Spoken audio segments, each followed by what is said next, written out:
జరగండి అన్న మేడం వచ్చి పెట్టనీరా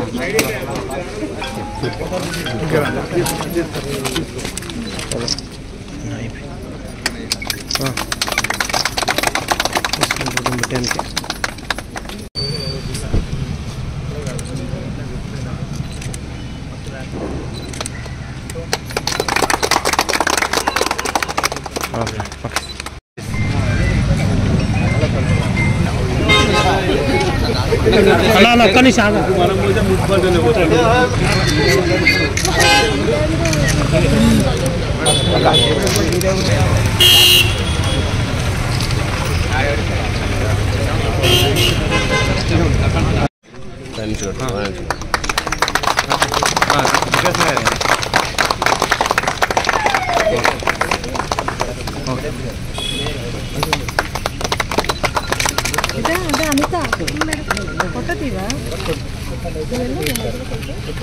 డివిజన్లో కలిపి సుమారు 5 కోట్ల రూపాయలని ఇవాళ శాంక్షన్ చేయడం, కొబ్బరికాయ కొట్టడం.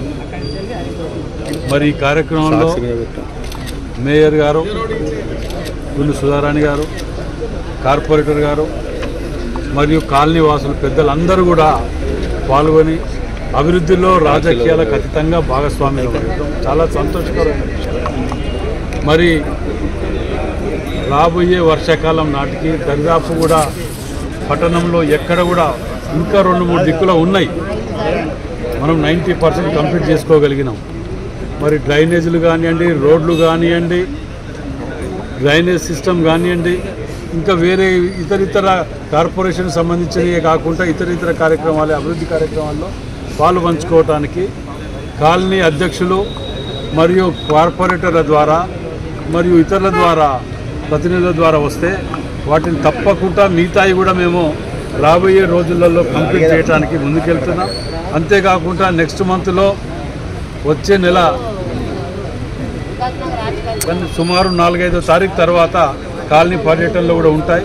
ఆ పర్యటనలో ఉన్నప్పుడైనా మీరు రిప్రజెంటేషన్స్ ఇస్తే వాటి తప్పకుండా మేము పరిశీలించి ఏబీసీ కేటగిరీ చేసి అత్యవసరంగా ఉన్నటువంటి వాటి ఏ కేటగిరీలో పెట్టుకొని వాటి తక్షణం కంప్లీట్ చేయడానికి మేము ముందుకెళ్తున్నాం. ముఖ్యమంత్రి రేవంత్ రెడ్డి గారు కూడా నిజంగా వారు ముఖ్యమంత్రి అయిన తర్వాత అత్యధికంగా నిధులు ఇచ్చింది ఎక్కడ ఉన్నది అనేది హనుమకొండ, వరంగల్ వెస్ట్ నియోజకవర్గానికి చాలా సంతోషంగా వారికి కూడా ధన్యవాదాలు తెలియజేస్తున్నాడు. ఎస్, బాకీ ఉన్నాం మేము. బాకీ లేమని మేము అన్నామా? ఎవరన్నా అన్నారా బాకీ లేమని? మేము ఇచ్చిన ఏదైతే గ్యారంటీ కార్డులు ఉన్నాయో అన్నీ కంప్లీట్ చేసుకుంటూ వస్తున్నాం. ఇప్పుడు ఇక్కడ మేము ఎలక్షన్ క్యాంపెయిన్ ఇది పెట్టింది కాదు కదా, మేము ఓపెన్ చేయలేదు. ఇప్పుడు మేము ఇవాళ బాకీ కార్డు అన్నాక డోకా కార్డు వాళ్ళది 10 ఏళ్ళు కంప్లీట్ అయినా వాళ్ళు ఇచ్చిన వాగ్దానాలు కంప్లీట్ చేయలే. ఒకటి 3 ఎకరాలు కేజీ టు పీజీ ఇట్లా చెప్పుకుంటూ పోతే ఇదివరకు రేషన్ షాప్లో 10-12 రకాలు ఇచ్చేది. ఎన్ని రకాల కుదించిన ఒక బియ్యం తప్ప వేరే ఇచ్చిన వాళ్ళ ఆయంలో అంటే ఇవన్నీ నేను చెప్పుకుంటూ పోతే 25 ఉన్నాయి. 10 ఏళ్ళు కంప్లీట్ అయినా చేయలేదు కాబట్టి మరి డోకా కార్డ్ అనేది మేము రిలీజ్ చేస్తాం. దోకేబాజ్ కార్డ్ అని రిలీజ్ చేస్తాం మేము. అది తప్పకుండా ప్రజలలో అందరి ఇంటింటికి తీసుకెళ్తాం.